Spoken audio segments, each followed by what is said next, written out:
এবার আওয়ামী লীগের জন্য বড় সুসংবাদ দিল আন্তর্জাতিক মহল থেকে। আগামী সপ্তাহে দেশে ফিরছে প্রধানমন্ত্রী শেখ হাসিনা।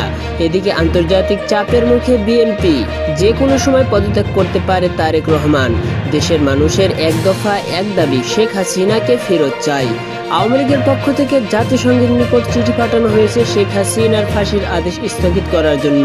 সুপ্রিয় দর্শক, কি হতে যাচ্ছে বাংলাদেশে? চতুর্দিকে শুধু সংকট আর সংকট, আবারও নির্বাচনের আভাস। তাহলে কি সত্যি তারেক রহমান পদত্যাগ করছেন? আমার যদি গুলিয়ে দেন আমি কোনো নৌকা, আমি আরেক কিছু করি না। আমার ভালোবাসা আছে, এখানে জানে ভালোবাসা ছিল, ওরা আমার খাবার দিছিল, শান্তি রাখছিল। এই জন্য বাংলার মানুষের আস্থা বিশ্বাস আওয়ামী লীগের উপর আছে, আমার উপর আছে।